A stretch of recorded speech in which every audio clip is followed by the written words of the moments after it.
हरे कृष्णा, राधे राधे। तो फ्रेंड्स, आज के इस वीडियो में हम जानेंगे लड्डू गोपाल जी की भोग सेवा के बारे में।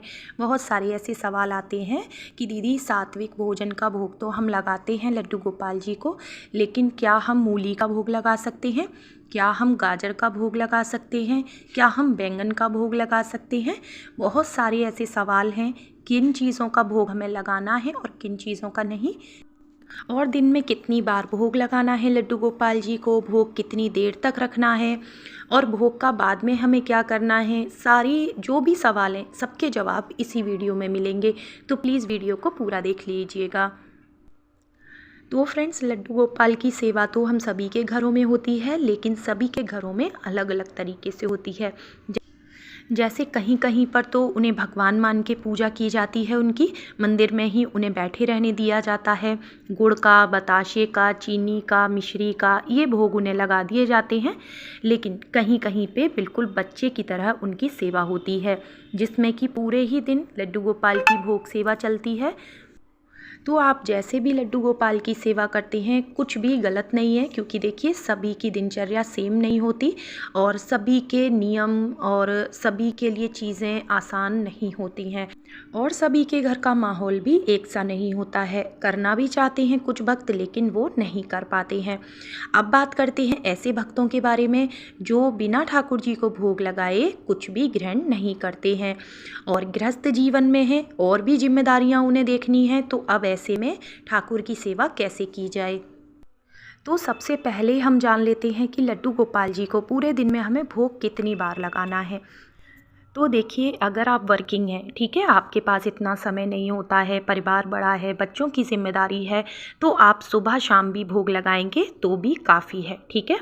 लेकिन वहीं अगर आपने पूरे दिन की लाला की सेवा ले रखी है, तो कम से कम 4 से 5 बार लड्डू गोपाल को भोग लगाना बहुत ज़रूरी होता है। जिसमें कि सुबह जब आप लड्डू गोपाल जी को जगाते हैं, ठीक है, तब आप दूध का भोग लगा दें, मिश्री का भोग लगा दें। उसके बाद उन्हें स्नान कराने के बाद आपने जो भी नाश्ते में बनाया है, सब्ज़ी पराठा, आलू का पराठा या फिर चीला बनाया है, पोहा बनाया है, जो भी आपने नाश्ते में बनाया है, अब बस ध्यान रखें उसमें प्याज लहसुन नहीं होना चाहिए। आप लाला को भोग लगाएं और उसके बाद बारी आती है दोपहर के खाने की। तो दोपहर के खाने में सभी के घर दाल चावल ज़रूर से बनता है, तो आप दाल चावल का भोग लगाएं। दालों में सिर्फ आपको जो मसूर की दाल आती है उसका भोग नहीं लगाना है। तो कहते हैं भौमासुर नाम का एक असुर था, राक्षस था, जिसके रक्त से मसूर की दाल की उत्पत्ति हुई है, इसलिए इस दाल को रक्त के समान माना जाता है। तो कहते हैं भगवान को, देवी देवता को मसूर की दाल का भोग नहीं लगाया जाता। बाकी आप किसी भी दाल का भोग ठाकुर जी को लगा सकते हैं, ठीक है। इसके बाद बारी आती है सब्जियों की। तो सब्ज़ी में आपको मशरूम की सब्ज़ी का भोग नहीं लगाना है, और जो सोयाबीन की बरी आती है उसका भोग नहीं लगाना है, सोया चाप का भोग नहीं लगाना है, ठीक है। लेकिन अगर वहीं बात करें कि गाजर की, मूली की, बैंगन की, कि ये सब्जियों का भोग ठाकुर जी को लगाना है या नहीं, तो देखिए आपने देखा होगा कि जब गोवर्धन पूजा पर हम लोग अन्नकूट की सब्जी बनाते हैं, उसमें ये सारी सब्जियां डाली जाती हैं और गोवर्धन भगवान को इसी अन्नकूट का भोग भी लगाया जाता है। उसके बाद सभी भक्तजन उस प्रसादी को पाते हैं। तो फ्रेंड्स, गोवर्धन भगवान और लड्डू गोपाल हैं तो एक ही ना, हैं तो कान्हा जी ही।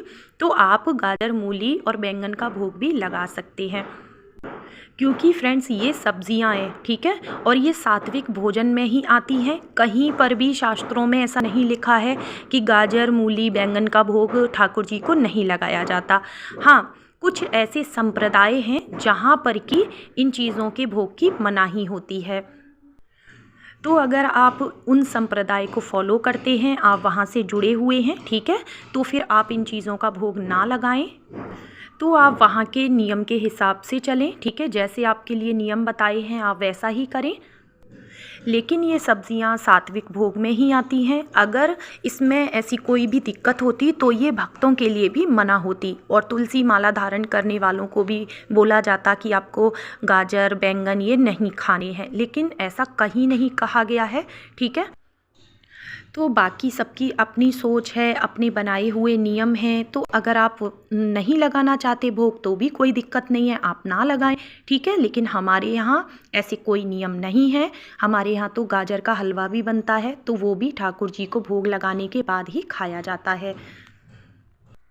तो कहीं कहीं पे अदरक का भोग भी नहीं लगाते हैं, हींग का भी नहीं लगाते हैं। तो ये आप अपने घर के या अपने संप्रदाय के नियम के हिसाब से देख लें, क्योंकि ये सवाल मुझसे पूछे गए हैं, तो ये हम हमारे यहाँ के नियम आपको बता रहे हैं। आपको जैसे ठीक लगता हो फिर आप वैसे सेवा दे सकते हैं। तो हमारे यहाँ सिर्फ तामसिक चीज़ों का भोग ठाकुर जी को नहीं लगाया जाता है, जो कि हम भक्तजन भी नहीं पाते हैं। जैसे प्याज, लहसुन, मांस, मदिरा, इन चीज़ों का सेवन हम भक्तजन भी नहीं करते हैं, क्योंकि इन चीज़ों का भोग भूल कर भी कभी हमें भगवान को नहीं लगाना होता है। लेकिन क्योंकि ये सब्जियां हैं और सब्जियों की शास्त्रों में कहीं मनाही नहीं है। अच्छा, इसके बाद सवाल आता है कि हम ठाकुर जी का जो भोग प्रसाद है वो सरसों के तेल में बनाएं या देसी घी में। तो देखिए, अगर आपके पास देसी घी के लिए इतनी सामर्थ्य है कि आप भोग बना सकते हैं तो इससे अच्छी कोई बात हो ही नहीं सकती, ठीक है। आप देसी घी में ही भोग प्रसाद बनाएं। लेकिन अगर ऐसा संभव नहीं है तो आप सरसों के तेल में भी प्रसाद तैयार कर सकते हैं, ठीक है। तिल का तेल, मूंगफली का तेल, ये आप इस्तेमाल कर सकते हैं। क्योंकि फ्रेंड्स, अगर इतने सारे नियम भक्तों पे थोप दिए जाएंगे ना, तो सिर्फ अमीर आदमी ही भगवान की पूजा कर सकते हैं। फिर गरीब तो भक्ति करने की या प्रभु को भोग लगाने की सोच ही नहीं सकते, क्योंकि सबके पास देशी घी हो भर भर के डालने के लिए, ये तो ज़रूरी नहीं है ना। इसके बाद बात आती है कि क्या ठाकुर जी को जो पैकेजिंग वाली चीज़ें आती हैं, जो पैकेट बंद होती हैं, क्या उनका हम भोग लगा सकते हैं? कोल्ड ड्रिंक का, चाय कॉफ़ी का या आइसक्रीम का, ये भोग लगा सकते हैं। तो सबसे पहले हम जान लेते हैं चाय कॉफ़ी के बारे में। तो फ्रेंड्स, जैसे लाला की सेवा बच्चे की तरह होती है, अब सर्दियाँ आ गई हैं, बहुत सी माताएं बहनें ऐसी हैं कि मन में ऐसे भाव आते हैं कि आज बहुत ज़्यादा ठंड है, बहुत ही ज़्यादा, क्यों ना हम अपने लाला को गुड़ की चाय दे दें बना के। तो वो क्या करती हैं, थोड़ा सा दूध गर्म करके उसी में हल्की सी पत्ती लगा के थोड़ा सा गुड़ अदरक डाल के अपने लाला को चाय पिलाती हैं। तो क्योंकि ये कार्य प्रेम में आकर किया गया है, प्रभु ने क्या देखे, आपके मन के भाव देखे, ठीक है। और भगवत गीता में कहा गया है कि जो भी कार्य प्रभु के लिए प्रेम से किया जाता है ना, तो वो शुद्ध और अशुद्ध नहीं होता है। प्रभु सिर्फ भाव स्वीकार करते हैं। तो आप चाय का भोग कभी कभार लगा सकते हैं, लेकिन ऐसा ना हो कि हम सिर्फ अपने लिए चाय बना रहे हैं और सुबह शाम हम सिर्फ चाय का ही भोग लगा रहे हैं, दूध हम देना ही भूल गए कान्हा जी को। तो ये गलती ना करें, ठीक। तो कभी कभी तो आप प्रेम में आकर भोग दे सकते हैं चाय का, लेकिन रूटीन ना बनाएं। ऐसा ना हो कि आप डेली सिर्फ चाय का ही भोग दे रहे हैं, ये आप ना करें, ठीक है। अच्छा, बात करें कि पैकेजिंग वाली चीज़ों का क्या हम भोग लगा सकते हैं? क्या कोल्ड ड्रिंक का या जो पैकेट बंद चीज़ें आती हैं, जैसे बच्चे खाते हैं, तो क्या हम उनका भोग लगा सकते हैं? चॉकलेट का भोग लगा सकते हैं? तो देखिए, जो भी समझदार लोग हैं वो ये जानते हैं कि ये जो पैकेजिंग वाली चीज़ें होती हैं ये अच्छी नहीं होती हैं, ठीक है। ना जाने कब कब से बनी हुई ये पैकेट में बंद हैं, ना जाने कैसे हाथों से बनाई गई हैं। तो एक बार भी अगर आपके मन में ये ख्याल आएगा ना कि ठाकुर जी को इन चीज़ों का भोग लगाएं या नहीं, तो जवाब भी आपके पास ही मिल जाएगा, क्योंकि हम अपने बच्चों को भी इन चीज़ों से दूर ही रखते हैं, ठीक है। घर का बना खाना, फ्रूट्स हो गए, फल, मेवा, दूध, दही, मिठाई, ये चीज़ें हम अपने बच्चों को देते हैं, और इन्हीं चीज़ों का भोग हमें ठाकुर जी को भी लगाना चाहिए। जितना हो सके आपको बचना चाहिए, लेकिन फिर भी अगर आप बिस्किट या नमकीन का भोग बाहर से लाके दे रहे हैं ठाकुर जी को, तो पहले आप उसके इंग्रेडिएंट्स ज़रूर से पढ़ लें एक बार, ठीक है। देख लें, जांच लें उस, क्योंकि जो बाहर के बिस्किट होते हैं उनमें अंडा होता है, जो नमकीन होती हैं उसमें प्याज, लहसुन, मतलब जो अनियन गार्लिक का पेस्ट होता है वो ज़रूर से डला होता है। तो आप अच्छे से जांच लें, परख लें, तो ही भोग लगाएं, नहीं तो आप भोग के लिए घर में ही नमकीन बना के रखें, ठीक है। आप ठाकुर जी के लिए नमक पारा, मठरी, ये चीज़ें बना के रख सकते हैं, जिससे कि आपको बाहर से नमकीन बिस्किट ला के भोग लगाना ही ना पड़े, ठीक। तो फ्रेंड्स हमेशा ध्यान रखें कि ठाकुर जी बाल रूप में हैं लेकिन हैं तो हमारे प्रभु। उन तक हम क्या चीज़ ले जा रहे हैं खाने की, कैसे बनी हुई है, किसने वो बनाई हुई है, तो हमें ठाकुर सेवा में इन बातों का ध्यान ज़रूर रखना चाहिए। अब अगर आप बर्थडे कर रहे हैं ठाकुर जी का और अगर आप बाहर से ला के केक कट करा रहे हैं तो भी आपको उसमें बहुत ज़्यादा देखने की परखने की ज़रूरत है कि आपने वो केक कहाँ से बनवाया है। क्योंकि फ्रेंड्स हम सभी जानते हैं केक में अंडा होता है और अगर आप बेकरी पे केक बनवाते भी हैं तो भी वही हाथ फिर जो आप नॉर्मल केक बनवा रहे हैं उसमें लगते हैं। कितनी सफाई का, कितनी शुद्धता का ध्यान रखा जा रहा है ये आपको देखना चाहिए। मैं तो ये कहूँगी आप घर पर ही हलवा बना लें, सूजी का मिल्क केक बना लें, खोवे का केक बना लें, ताज़ा ताज़ा माखन निकाल लें, इसी का केक कट कराएं क्योंकि इसका भोग फिर तुलसी पत्र डाल के आप ठाकुर जी को लगाएंगे तो भूल कर भी आपसे कोई गलती ना होने पाए।